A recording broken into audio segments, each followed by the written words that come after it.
오늘 본문 말씀을 가지고 부활을 믿습니다 라는 제목으로 우리가 말씀을 나누겠습니다. 우리 그리스도인은 예수님의 부활을 믿습니다. 아멘인가요? 네, 그래서 우리 선진들은 신앙 고백에서 우리는 부활을 믿습니다. 뿐만 아니라 우리의 몸이 다시 사는 것도 믿습니다 라고 고백했습니다. 이 부활에 대한 믿음은 끊임없이 의심을 받아왔고 공격을 받아왔습니다. 예수님 시대 때도 마찬가지입니다. 우리가 지난 한 주 동안에 고난주간 특별 새벽 기도회를 가졌는데요. 예수님이 일주일 동안 어떠한 삶을 사셨는지를 한 걸음 한 걸음 우리가 살펴보았습니다. 그때 고난주간 화요일, 지난 화요일이죠. 예수님께서 예루살렘에 입성하셨을 때에 변론의 날이라고 그날은 지칭하는데요. 여러 가지 변론이 있었습니다. 그 중에 한 가지 변론이 무엇이었냐면 부활이 없다고 주장하는 사두개인들이 예수님에게 그렇게 질문합니다. 모세의 율법에 결혼을 하고 만약에 자녀 없이 남편이 죽게 되면 대가 끊기니까 그 남동생이 그 아내를 취하여 결혼을 하고 아이를 낳으면 그 형의 이름으로 대를 잇게 하라고 이야기를 했는데, 그러면서 이렇게 이야기하죠. 7 형제가 있는데 큰 형이 맏형이 결혼을 하여 자녀 없이 죽었고, 그래서 둘째가 아내를 취하였는데 또 자녀 없이 죽었고, 셋째도 그렇게 해야 했고, 7째 모두 다 그 아내를 다 취하였지만 자녀 없이 다 죽었다고 한다면, 그러면서 사두개인들이 이렇게 질문하죠. 만약에 부활이 있다고 한다면 하나님 나라에 갔을 때에 이 여인은 누구의 아내가 됩니까? 여러분 생각은 어떠세요? 누구의 아내가 돼야 될까요? 큰형, 둘째형, 셋째형? 예수님이 그렇게 이야기합니다. 너희들이 크게 오해하였다. 하나님 나라에는 시집도 장가도 가는 일이 없다. 다시 이야기하면 하나님 나라에는 나의 남편, 내 자녀, 내 부모 이러한 관계성 가운데 있지 않다라는 것이죠. 주님 나라 가면 우리는 다 그리스도 안에서 한 형제 자매로 이제 살게 됩니다. 그러면서 또 하나 우리 예수님이 이렇게 말씀하시죠. 우리 하나님 아버지는 죽은 자의 하나님이 아니고 산 자의 하나님이시다. 그러니까 아브라함의 하나님, 이삭의 하나님, 야곱의 하나님이라고 이야기했는데, 만약에 아브라함이 죽어서 살지 못하면, 이삭이 죽어서 살지 못하면, 우리의 먼저 믿은 믿음의 선진들이 죽어서 살지 못한다고 한다면 어떻게 우리 하나님이 죽은 자의 하나님이시겠는가? 우리 하나님은 산 자의 하나님이다. 다시 이야기하면 부활이 분명히 있다라고 이야기하시죠. 오늘 본문의 사도 바울이 고린도 교회들에게 부활에 대하여 이야기합니다. 여러분, 우리가 읽은 이 고린도전서 15장을 우리가 어떻게 지칭하냐면 부활장이다라고 이야기합니다. 한 장 전체가 예수님의 부활에 대한 내용들로 가득 차 있습니다. 이 부활에 대하여 사도 바울이 아주 구체적으로 그 다음에 명확하게 이야기해주고 있습니다. 자, 사도 바울이 고린도 전서 15장의 부활에 대해서 이야기하는 이유가 무엇이냐면, 고린도 교회 성도님들 중에 부활이 없다고 생각하는 사람들이 있었기 때문에 그렇습니다. 그래서 고린도 전서 15장 12절 우리가 읽은 본문 앞쪽에 보면은요, 사도 바울이 이렇게 이야기합니다. 12절에 그리스도께서 죽은 자 가운데서 다시 살아나셨다 전파되었거늘 너희 중에 어떤 사람들은 어찌하여 죽은 자 가운데서 부활이 없다 하느냐. 다시 이야기하면 고린도 교회 성도들 중에 어떠한 자들이 야, 부활은 없어, 그냥 이 세상이 끝이야, 그렇게 생각하는 사람들이 있었다는 것이죠. 그래서 사도 바울이 고린도 교회에 편지를 보내면서 너희들이 우리가 전한 복음, 예수 그리스도께서 죽었다가 부활하셨다는 복음을 증거하였는데 어찌하여 너희들 중에 부활이 없다고 이야기하는가? 그러면서 사도 바울이 이야기합니다. 예수 그리스도는 성경의 약속대로 우리의 죄를 위하여 십자가에 죽으셨고 장사되었다가 성경에 말씀하신 대로 사흘 만에 부활하셨다. 여러분, 우리는 이 성경의 말씀을 믿고 예수님의 부활을 믿습니다. 그렇게 부활하신 예수님께서 베드로에게 나타나셨고, 여러분 우리가 성경을 여러분들이 아시겠지만 예수님이 부활하신 다음에 바로 승천하셨을까요? 아니요. 예수님은 부활하신 다음에 40일 동안 지상의 사람들에게 나타나셨습니다. 그리고 40일 후에 사람들이 보는 데에서 승천에 올라가셨습니다. 오늘 사도 바울이 뭐라고 얘기했냐면, 먼저 게바에게 나타나셨고, 게바는 베드로의 별명이에요. 반석이라는 뜻이죠. 베드로에게 나타나셨고, 뿐만 아니라 12 제자들에게 나타나셨고, 그리고 500여 형제들에게 일제히 한순간에 같이 나타나셨고, 예수님의 형제 야고보에게 나타나셨고, 그 다음에 만삭되어 낭자와 같은 나에게, 사도 바울이죠, 나에게 나타나셨다. 사도 바울에게 언제 나타나셨을까요? 다메섹에서 사도 바울이 예수님 믿는 사람들을 잡아 죽이려고 갈 때에 하나님이 빛 가운데서 나타나셨죠. 사도 바울이 니시니까 라고 이야기할 때, 나는 내가 핍박하는 예수라. 만약에 예수님이 죽으시고 부활하시지 않으셨다면 이 바울에게 나타나셔서 예수님이 그에게 증거할 수 없는 것이죠. 만약 죽은 자의 부활이 없다면 예수 그리스도의 죽음에서 예수님은 살아나시지 않은 것이죠. 만약에 부활이 없다면 우리의 믿음은 헛것이 됩니다. 허망한 것이 됩니다. 우리가 믿는 것은 쓸데없는 것이 되어버리는 것이죠. 만약에 예수님이 부활하시지 않았다면 우리는 여전히 죄 가운데 있는 것이고, 우리는 영원한 형벌 가운데 놓여 있는 것이죠. 만약에 우리가 예수님을 믿는데, 여러분, 우리가 예수님을 믿는 것이 이 땅에서의 소망만 가지고 믿는다고 한다면, 다시 이야기하면 내가 예수님을 믿되 이 땅에서 무엇인가 내가 소망하는 건, 내가 건강한 건, 내가 좀 더 오래 사는 건, 내가 좀 더 부유한 건, 그렇게 그 소망을 가지고 예수님을 믿는다고 한다면 사도 바울은 무엇이라고 이야기하냐면, 우리는 가장 불쌍한 자들이다 라고 이야기합니다.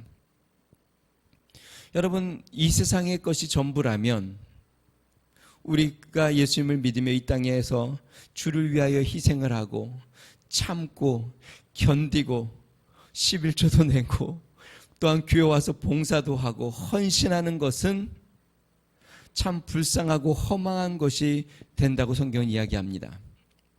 어제 토요일도요, 우리 홍 집사님, 유현상 집사님 벌써 몇 주째 주중에는 일하시니까 주말밖에 시간이 없으니까 주말에 교회 오셔서 우리 교회 방수 작업도 하고 또 교회 뭐 카운터도 짜는 것도 하고 그렇게 수고를 해주세요.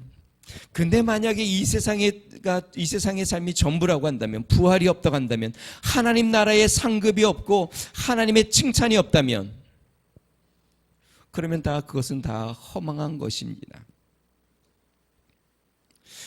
부활을 의심하는 자들이 또 하나의 질문을 합니다. 오늘 이 고린도전서에 보면은요, 그러면 죽은 자가 어떻게 다시 살 수 있느냐, 그리고 살아난다면 도대체 어떠한 몸으로 살아나게 되느냐라고 질문합니다. 궁금하죠? 만약에 우리가 부활한다면 도대체 어떠한 몸으로 부활할 것인가? 우리 어린아이의 청소년의 모습으로 부활할 것인지, 아니면 꽃다운 청춘의 나이로 부활할 것인지, 아니면 중년의 나이로 부활할 것인지, 노년의 나이로 부활할 것인지 궁금하지 않습니까? 그들이 그렇게 질문하는 것이에요. 죽었는데 어떻게 다시 살아나고, 또 살아나면 도대체 어떠한 형체로 살아나는가? 사도 바울이 고린도전서 15장 오늘 본문에 이제 36절에 이렇게 이야기합니다. 누가 묻기를 죽은 자들이 어떻게 다시 살아나며 어떠한 몸으로 오느냐 하리니, 그러면 36절에 사도 바울이 이렇게 답합니다. 어리석은 자여, 내가 뿌리는 씨가 죽지 않으면 살아나지 못하겠고, 또 내가 뿌리는 것은 장래의 형체를 뿌리는 것이 아니요 다만 밀이나 다른 것의 알맹이 뿐이로되, 하나님이 그 뜻대로 그에게 형체를 주시되 각 종자에게 그 형체를 주시느니라. 사도 바울이 이야기합니다. 씨앗이 땅에 묻혀서 썩어져 죽지 않으면 어떻게 거기에서 줄기가 나오고 또한 잎이 나오고 꽃이 피고 열매를 맺겠느냐. 한번 생각해 보시죠. 우리가 땅에다 씨앗을 심어요. 이 씨앗에는 생명이 있죠. 그런데 이 씨앗이 땅에 들어가서 썩어 죽지 않고 그 형태를 그대로만 계속 갖고 있다고 쳐봅시다. 그러면 거기에서 줄기가 나오고 잎사귀가 나오고 열매를 맺을까요? 그렇지 않습니다. 이 씨앗이 땅에 뿌려져서 거기에서 썩어 죽어지면 그때 어떻게 되냐면 거기에서 뿌리가 나오고 줄기가 나오고 이파리가 나오고 꽃이 피고 열매를 맺는 것이죠. 마치 애벌레가 죽음으로 거기서 나비가 나온 것처럼, 다시 이야기하면 죽어야 살아난다라는 것입니다. 사람들은 죽으면 끝이라고 이야기하지만 이 자연의 모든 생명의 원리를 보면, 하나님이 만들어 놓으신 창조의 원리를 보면 죽어야 생명으로 살아난다라는 것을 보여주고 있습니다. 그렇기 때문에 죽음은 새로운 시작인 것을 성경은 보여주고 있습니다. 그리고 어떤 형태로 사는가? 여러분, 씨앗을 심으면 그 씨앗으로 나오는 것이 아니라 꽃으로도 나오고 나무로도 나오고 열매로도 맺혀지는 것처럼, 심은 것과 전혀 다른 형체가 나오는 것처럼, 우리 그 애벌레도 아까도 이야기했죠. 그런 애벌레가 죽음으로 다른 애벌레가 나오는 것이 아니라 나비의 모습이 나오는 것처럼, 우리의 형상이 죽게 되면, 이 육신의 몸이 죽게 되면 성경은 뭐라고 이야기하냐면 영화로운 몸으로 다시 산다라고 성경이 이야기합니다. 그래서 제가 전에도 이야기했죠. 분명히 영화로운 몸으로 나타나는데, 그런데 우리는 서로 알아볼 수 있는 그러한 형상으로 나타날 겁니다. 그것을 보여주는 것이 예수님이 부활하셨을 때 모습입니다. 예수님이 부활했을 때 처음에 물고기를 잡던 베드로와 제자들이 예수님인지를 잘 알아보지 못했습니다. 얘들아, 너희들이 잡은 것이 있느냐? 만약에 이전에 예수님의 모습이었다면 분명히 그들이 알아봤겠죠. 그런데 처음에는 예수님인지를 잘 알지 못했어요. 그런데 예수님과 대화를 하다 보니까 저분이 예수님이라는 것을 깨닫게 된 것이죠. 엠마오로 가는 제자들이 그들이 엠마오로 가는데 누군가 그들 가운데 일행 중에 나타나셔서 그들에게 성경 말씀을 풀어 예수님이 부활할 것에 대해서 쭉 말씀을 해주십니다. 그때 그들의 마음이 뜨거워지면서 이분이 예수님이라는 것을 눈이 밝아져 깨닫게 됩니다. 다시 이야기하면 예수님이 부활하신 모습을 처음에는 알아차리지 못했어요. 그런데 영적인 눈이 그들의 마음에 감동이 되어 눈이 밝아질 때 이분이 예수님이라는 것을 알게 됐다는 것이죠. 우리가 이제 이 땅에서 죽음을 맞게 되고 부활하게 되면은요, 신령한 몸을 입게 됩니다. 신령한 몸은 지금의 몸과는 좀 다를 것이에요. 근데 자세히 살펴보면 홍성철 집사님이시네 하고 이렇게 알아보는 그러한 영적인 몸으로 변화된다는 것입니다. 부활을 믿지 못하고 또한 부활 이후에 우리 하나님께서 우리의 삶을 회개하시는, 다시 하면 심판하는, 판결하시는 날이 있다는 것을 알지 못하면, 그러면 우리는 어떻게 살게 되냐면 이 땅에 소망을 두고 살게 됩니다. 왜냐하면 부활 이후의 삶이 없으니까, 그것 우리가 많이 들어서 부활이 있다고 머리로는 알지만 실제로 나에게 내가 그것을 뼈저리게 느끼며 믿음으로 받아들이지 못하면 우리는 이 땅에 소망을 갖고 이 땅이 전부인 것처럼 하고 살게 됩니다. 만약에 내가 부활이 있는 것을 분명히 믿으면서도 이 땅에 모든 소망을 두고 산다면, 죄송합니다, 그것은 악한 자보다, 불신자보다 더 악한 것이에요. 왜냐하면 불신자들은 이 땅에 이후의 삶이 없다고 생각하기 때문에, 아니면 막연하기 때문에 이 땅에 소망을 두고 삽니다. 그런데 우리는 이 땅의 삶이 마지막이 아니고 영원한 하나님의 나라가 있음을 분명히 알고 있고, 그 후에 우리 하나님의 분명한 심판이 있고 하나님의 계수하심이 있고 하나님의 상금이 있음을 알면서도 이 땅에 소망을 두고 산다면 그것은 불신자보다 악한 것이죠. 정말 부활 소망을 믿고 산다면 우리는 이 땅에 소망을 두고 살 수가 없습니다. 왜냐하면 이 세상은 잠시 지나가는 나그네 길이고 그 후에 하나님이 상급, 하나님의 심판이 있음을 알기 때문에 그렇습니다. 그러므로 부활을 믿는 믿음의 성도들은 세상의 욕망을 버리는 것이고 세상의 고난과 환난 가운데 참고 인내하는 것이고 모든 일을 주 안에서 기뻐하고 감사하는 것입니다. 오늘 본문의 이제 뒷부분에 보면요, 사도 바울이 그렇게 복음을 전하면서 고난을 당하고 돌에 맞고 굶주리기도 하고 배에 파손되기도 하고 왜 그런 삶을 사는지 그 이유를 사도 바울이 이야기합니다. 고린도전서 15장 30절 31절 이렇게 이야기합니다. 또 어찌하여 우리가 언제나 위협을 무릅쓰리오. 형제들은 내가 그리스도 예수 우리 주 안에서 가진 바 너희에 대한 나의 자랑을 두고 단언하노니 나는 날마다 죽노라. 어찌하여 우리가 언제나 위협을 무릅쓰리오. 사도 바울이 내가 왜 날마다 죽음의 위협을 무릅쓰고 있는지 너희들이 아느냐? 왜 내가 날마다 죽음에 처하는 줄 아느냐? 왜 그럴까요? 사도 바울이 그러다가 복음을 전하다 죽으면 어떻게 될까요? 부활하기 때문에 그렇습니다. 하나님의 나라가 예비되어 있기 때문에 그렇습니다.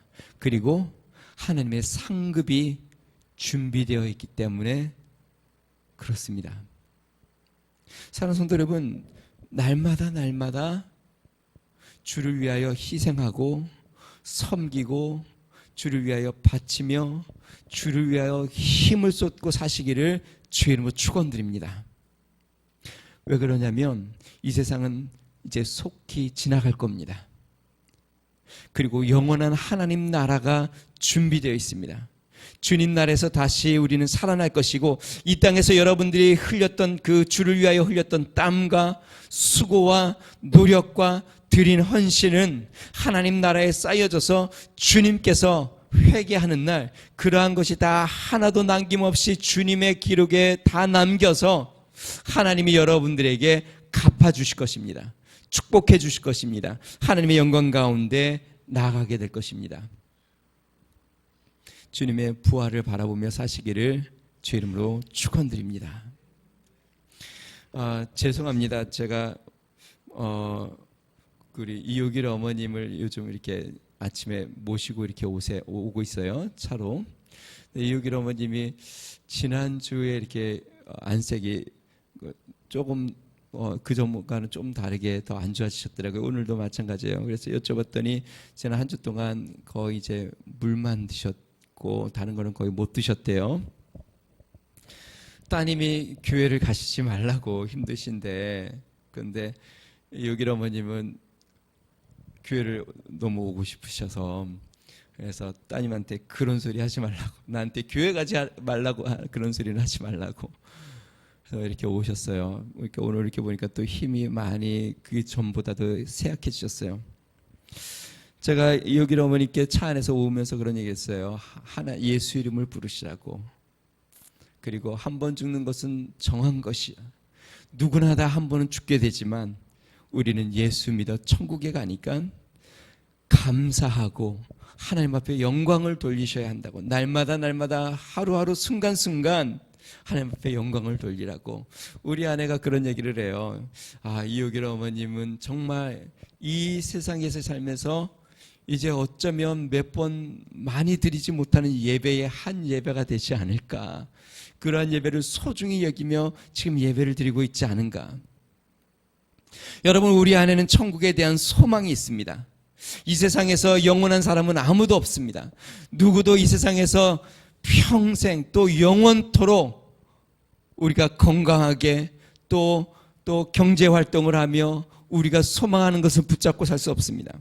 주님이 오시면 누구나 다 모든 것을 내려놓고 주님 앞에 가는 것입니다. 그런데 우리에게 소망이 있는 것은 우리가 이 모든 것을 배설물처럼 여기고 모든 것을 다 아까워하지 아니하고 주님만을 가장 소중한 것으로 여기는 이유는 이 세상은 나그네처럼 주님이 부르실 때 다 두고 가고 주님 나라에서 우리는 새 생명으로 영광스러운 몸으로 주님 앞에 서기 때문에 그렇습니다. 자, 그러면 어떻게 우리에게 부활의 생명이 주어졌을까요? 첫 번째는요, 예수 그리스도께서 부활의 첫 열매가 되셨기 때문에 그렇습니다.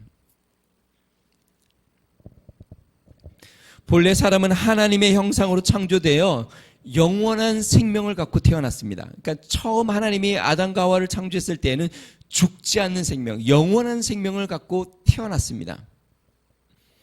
그런데 아담과 하와가 사단에게 넘어져서 죄에 빠지고 선악과를 따먹으로 죄를 범함으로 인간에게 사망이 들어온 것이죠. 사도 바울은 이렇게 이야기합니다. 로마서 6장 23절, 죄의 삭은 사망이요 하나님의 은사는 그리스도 예수 우리 주 안에 있는 영생인지라. 죄의 대가는 사망이다. 죄를 범함으로 우리 안에 사망이 들어왔습니다. 그러므로 아담 이후로 모든 사람들, 모든 인류는 죽음이라는 불치병을 갖고 태어납니다. 그러므로 누구나 다 이 세상에서 다 죽게 됩니다. 여러분, 인류 역사상 영원히 사는 사람이 한 명이라도 있습니까?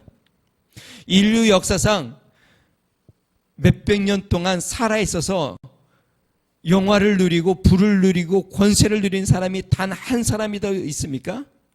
물론 성경에 죽었다가 살아난 사람들이 있어요. 예수님이 나사로도 살렸고 베드로도 살렸고 또한 엘리야도 살렸고, 그렇지만 그들은 또 죽었어요. 그러니까 이 세상의 인류 역사상 영원히 사는 사람은 아무도 없는 것이죠. 그래서 아까 이야기한 것처럼 모든 사람에게 한 번은 죽는 것이라고 성경은 이야기합니다. 왜 그러냐면 우리는 아브라함의 후손으로 태어났기 때문에 그렇습니다. 아브라함의 후손으로 태어났다는 말은 아브라함의 유전자, 아브라함의 생명을 가지고 태어났는데 그 생명은 죽음이 포함되어 있는, 죽음으로 감염된 죽음의 불치병을 갖고 있는 생명으로 태어났기 때문에 모든 사람은 다 죽음의 불치병을 갖고 태어나는 것이죠. 자, 그런데 온 인류 중에 오직 딱 한 사람, 조금 다른 말 같지만요, 죽음에서 부활한 사람이 있습니다. 그게 바로 예수 그리스도이십니다. 여태까지 모든 인류가 죽음 가운데 단 한 사람도 살아나지 못했는데 오직 한 사람, 예수 그리스도만 죽음에서 다시 살아나셨습니다. 어떻게 해요? 하나님 아버지께서 무덤에서 예수님을 다시 일으키셔서 새 생명을 불어넣으심으로 생명을 얻으셨습니다. 그러므로 이제는 예수 그리스도를 믿음으로 예수 그리스도 안에 새 생명을 얻는 사람들은 예수의 생명, 아담의 생명이 아닌 예수의 생명으로 우리가 새 생명을 얻게 되고, 그 예수의 생명은 죽음을 모르는 영원한 생명이기에 우리는 예수님을 믿는 순간 영생을 얻게 되는 것입니다. 20절에서 22절 우리 같이 한번 읽어보겠습니다. 오늘 본문 말씀 20절에서 22절입니다. 같이 읽습니다. 시작. 그러나 이제 그리스도께서 죽은 자 가운데서 다시 살아나사 잠자는 자들의 첫 열매가 되셨도다. 사망이 한 사람으로 말미암았으니 죽은 자의 부활도 한 사람으로 말미암는도다. 아담 안에서 모든 사람이 죽은 것 같이 그리스도 안에서 모든 사람이 삶을 얻으리라. 아담으로 말미암아 아담에 속한 모든 사람들이 죽음에 이르게 되었고, 이제는 예수 그리스도가 죽음에서 살아나심으로 이제 예수 그리스도 안에 속하는 모든 자들은 영원한 생명을 소유하게 된다. 그래서 요한복음 5장 24절 예수님이 이렇게 이야기했습니다.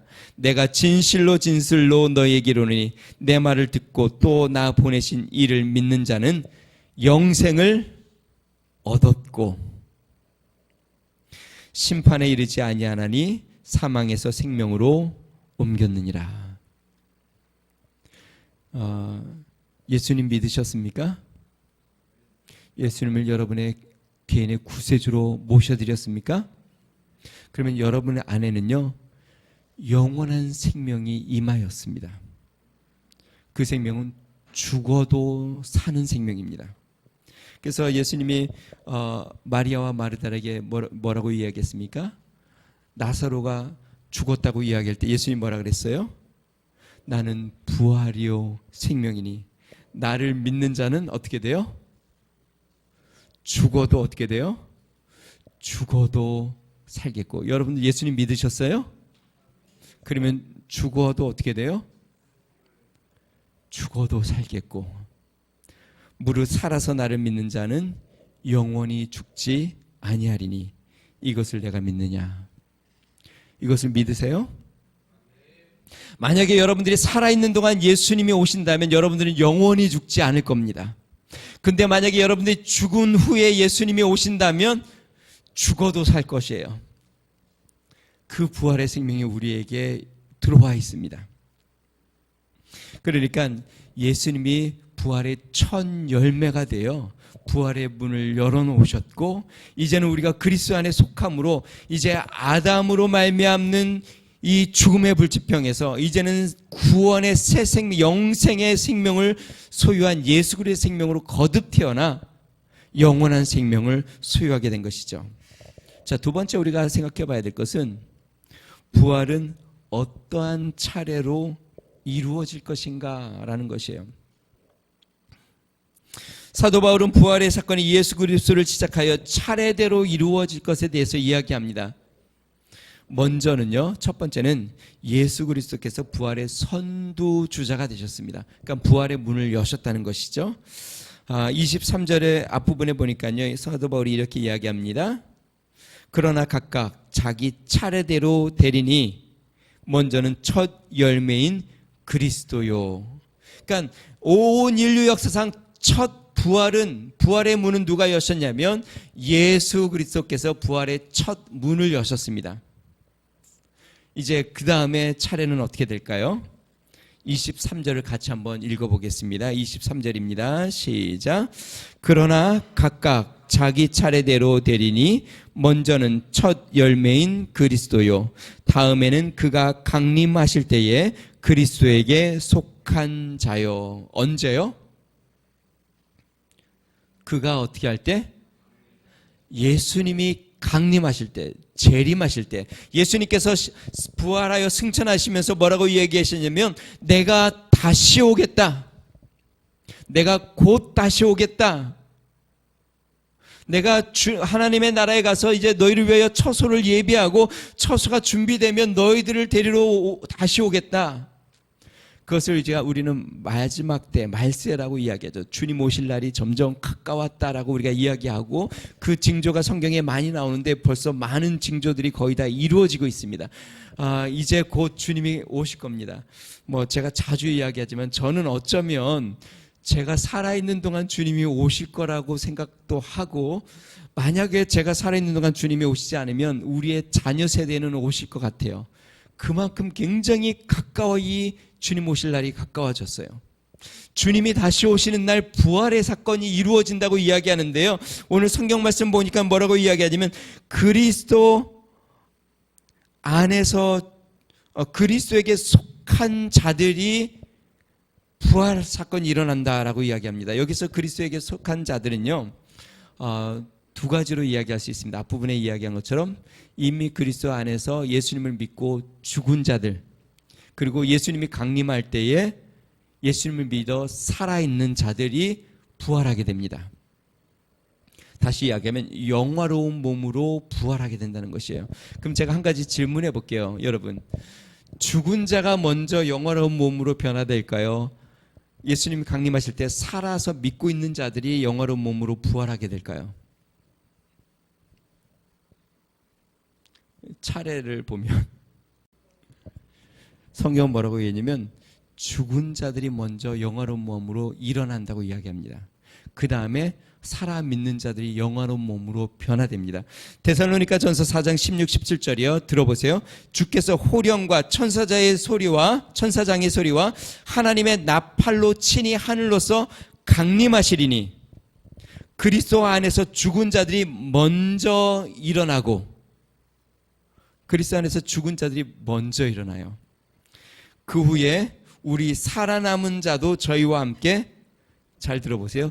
구름 속으로 끌어올려 공중에서 주를 영접하게 하리니 그리하여 우리가 항상 주와 함께 있으리라. 이거를 우리가 휴거라고 이야기하죠. 먼저 그리스도 안에서 죽은 자가 영화로운 몸으로 부활합니다. 그 다음에 살아서 예수님을 믿는 자들이 영화로운 몸으로 변화되어 어떻게 되냐면 공중으로 올라갑니다. 왜 올라갈까요? 예수님이 이 땅에 강림하시는데, 여러분 전에도 제가 이야기했습니다. 높으신 분이 우리 교회를 방문한다고 한다면, 그러면 우리가 여기 그냥 본당에 여기 있으면서 맞이하지 않겠죠. 문 앞까지 나아간다던가 저 앞까지 나아가서 마중을 나가겠죠. 주님이 강림하실 때에 믿는 자들이 공중으로 올라가 영화로운 몸으로 변화되어 공중으로 올라가 예수 그리스도를 영접한다라고 지금 성경은 이야기하고 있습니다. 오늘 본문에 이제 고린도전서 15장에도 그렇습니다. 고린도전서 15장 여러분 성경 있으면 한번 보세요. 51절에서 54절까지 한번 제가 읽어보겠습니다. 보라, 내가 너희에게 비밀을 말하노니 우리가 다 잠잘 것이 아니요 마지막 나팔에, 이제 우리 주님이 오시는 나팔 소리죠. 순식간에 홀연히 다 변화되리니. 어떻게 해요? 순식간에 홀연히 다 변화된다. 영화로운 몸으로 변화되는 것이에요. 나팔 소리가 나면 죽은 자들이, 여기도 죽은 자들이 먼저 나오죠. 죽은 자들이 썩지 아니할 것으로 다시 살아나고 우리도 변화되리라. 이 썩을 것이 반드시 썩지 아니할 것을 입겠고 이 죽을 것이 죽지 아니함을 입으리라. 이 썩을 것이 썩지 아니함을 입고 이 죽을 것이 죽지 아니함을 입을 때에는 사망을 삼키고 이기리라고 기록된 말씀이 이루어지리라. 그때에 우리가 사망을 이기게 된다라는 그 말씀을 이루게 된다. 주님이 강림하실 때에. 여러분, 우리가 만약에 주님이 오시기 전에 죽음을 맛본다면은요, 잠시 우리는 잠자게 될 겁니다. 여기서 잠은 죽음을 이야기하는 것이에요. 만약에 우리가 죽음을 맞이한다면 잠시 잠자는 것처럼 우리는 죽음을 맞이하게 될 겁니다. 그런데 주님이 오시면 홀연히 변화되어 부활한 몸으로 일어날 것입니다. 자, 그 후에는 어떻게 될까요? 24절을 같이 한번 읽어보겠습니다. 24절입니다. 같이 있습니다. 시작. 그 후에는 마지막이니 그가 모든 통치와 모든 권세와 능력을 멸하시고 나라를 아버지 하나님께 바칠 때라. 그 후는 뭐라고요? 마지막. 이제는 세상의 끝이다. 그 후에는 이제 주님이 모든 권세와 모든 통치를 다 복종시켜서 모든 나라와 백성들을 다 이제 복종시켜서 하나님 아버지께 이 나라를 주님 앞에 올려드려 이제는 하나님이 통치하는 나라. 그래서 그거를 하늘나라, 하나님 나라라고 이야기해요. 하나님이 다스리는 나라가 되게 하신다.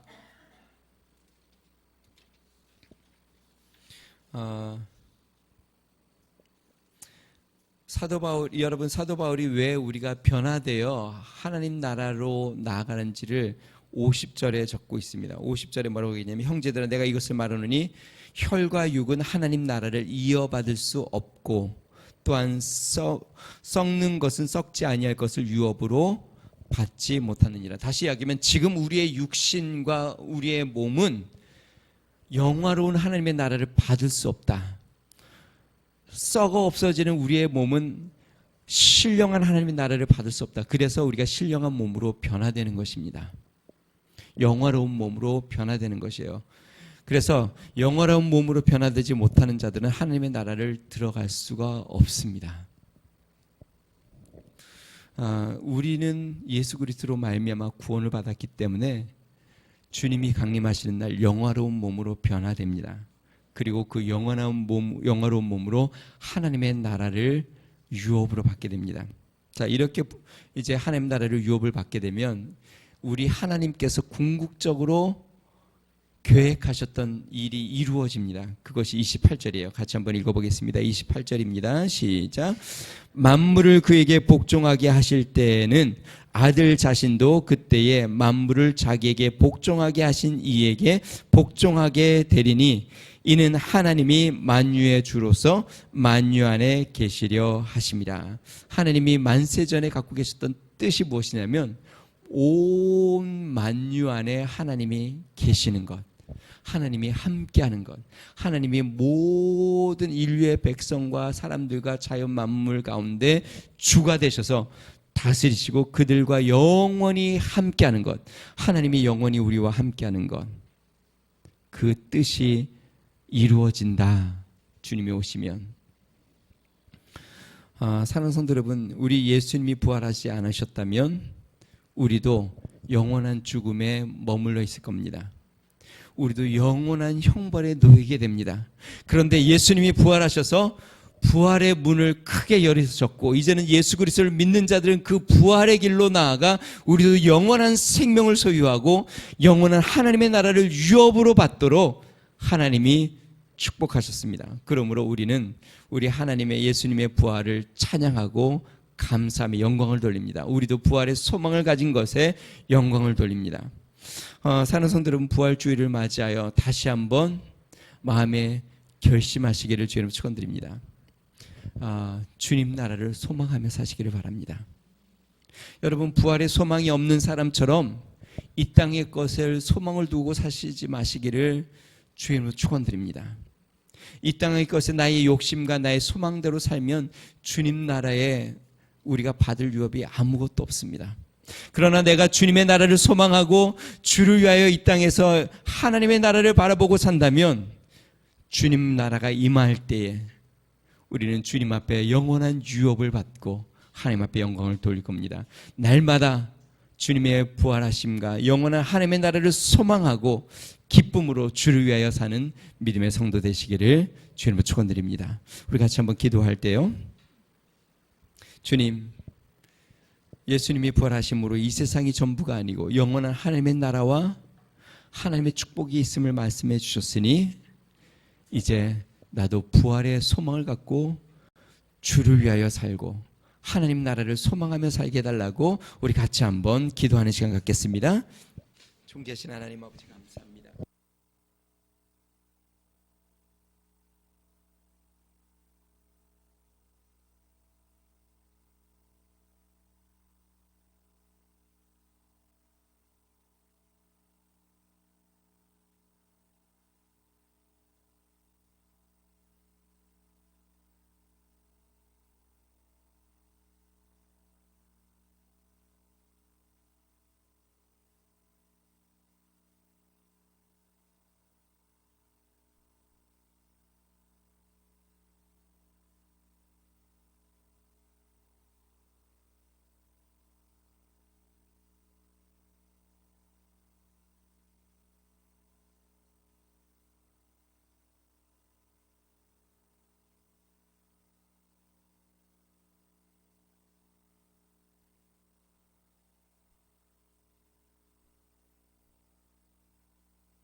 부활주의를 맞이하여 우리가 오늘 주님 앞에 성찬 예식을 갖습니다. 우리 자신을 돌아보고 예수님이 받으신 고난과 또한 예수님께서 우리를 위하여 지키신 몸과 살 그리고 구원의 역사를 감사하고 우리 하나님 앞에 성찬을 갖겠습니다. 우리 같이 한번 먼저 기도하고 하나님 앞에 나아갑니다. 존귀하신 하나님 아버지, 우리 주님의 흘리신 피, 찢기신 몸을 우리가 바라보고 하나님 앞에 감사를 드립니다. 우리 예수님의 고난을 받으심으로 우리에게 생명을 주셨사오니 하나님 아버지 성찬에 참여함으로 나를 기념하라 말씀하신 것처럼 예수님의 몸과 살을 기념하고 영원토록 우리 하나님 앞에 하나님 감사와 영광을 돌리도록 은혜를 더하여 주시옵소서. 예수님의 이름으로 기도합니다. 아멘. 우리 같이 찬송가 144장 예수 나를 위하여 1절만 같이 하겠습니다. 예수 나를 위하여.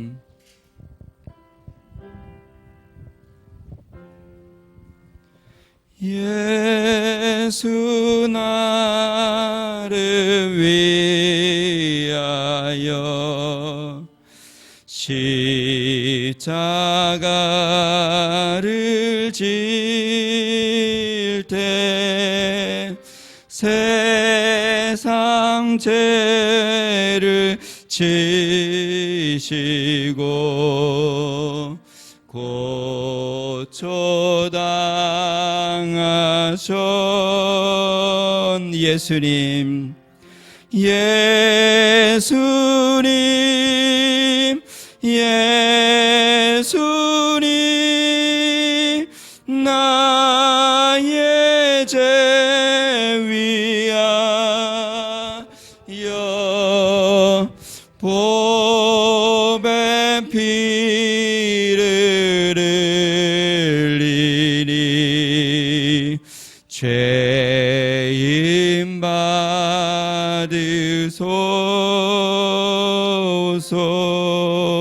반주해 주시기 바랍니다.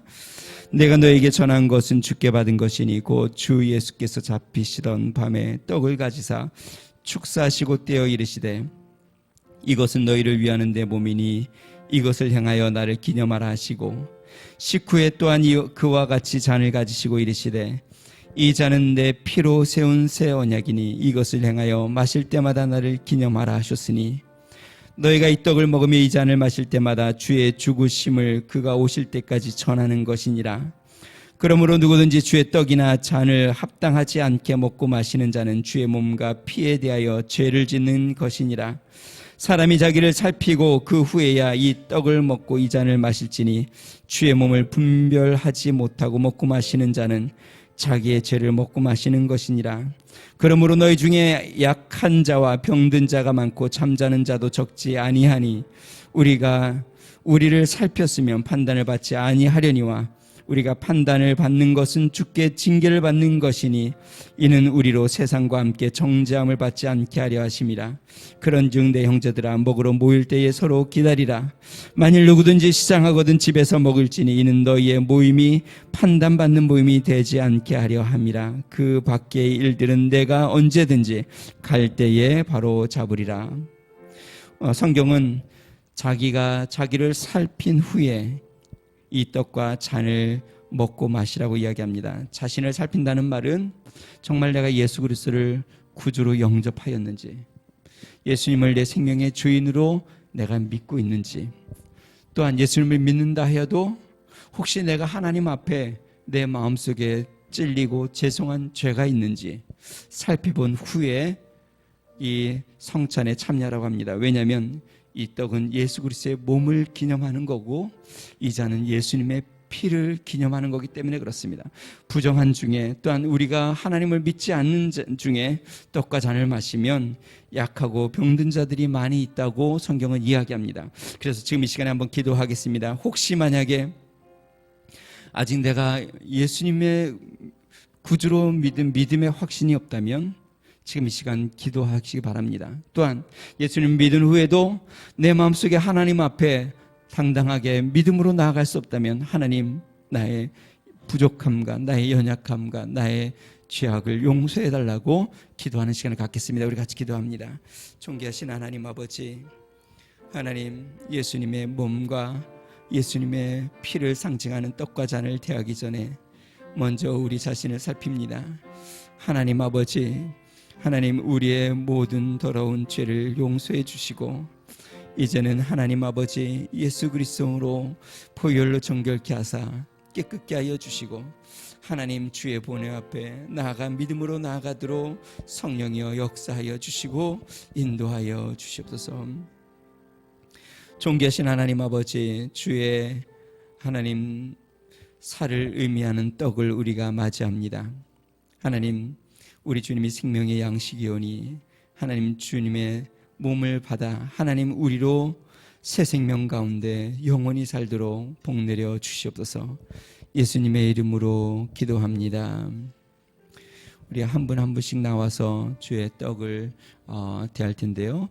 여기서 떡을 바로 드시지 마시고 가져가셔서 다 같이 드시겠습니다. 나오시면 앞에 소독제를 조금 손에 뿌려줄 겁니다. 그러면 손을 먼저 청결케 하시고 떡을 한 조각 가져가시면 좋겠습니다. 그리고 아직 내가 예수 그리스도에 대한 구원에 대한 확신이 없다면 성찬은 참여하지 말고 예수 그리스도를 믿음에 대한 확신이 생기면 그 후에 나중에 하시면 좋겠습니다.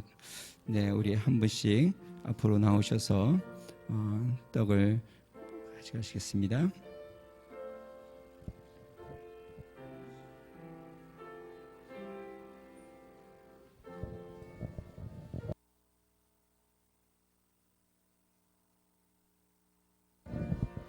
떡을 받으신 분은 드시지 말고 잠깐 갖고 자리에 계시면 좋겠습니다.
내가 너에게 전한 것은 주께 받은 것이니 곧 주 예수께서 잡히시던 밤에 떡을 가지사 축사하시고 떼어 이르시되 이것은 너희를 위하는 내 몸이니 이것을 행하여 나를 기념하라. 아멘. 네, 떡을 드시겠습니다.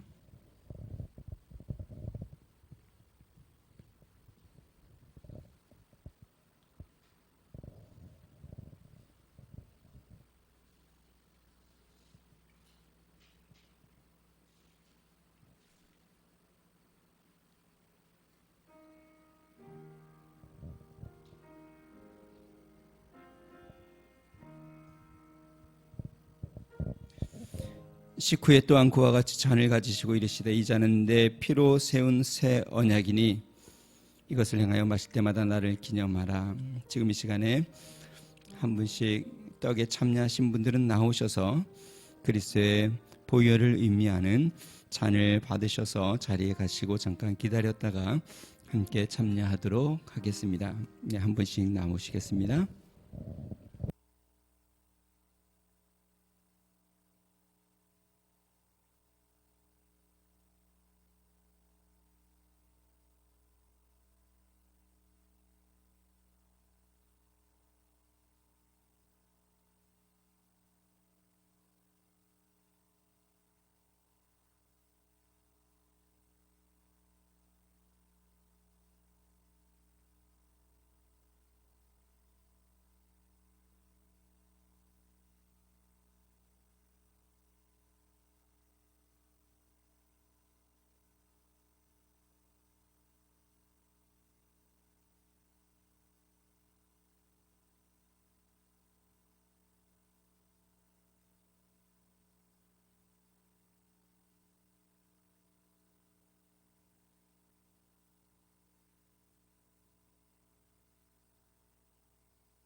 식후에 또한 그와 같이 잔을 가지시고 이르시되 이 잔은 내 피로 세운 새 언약이니 이것을 행하여 마실 때마다 나를 기념하라. 아멘. 네, 잔을 같이 드시겠습니다.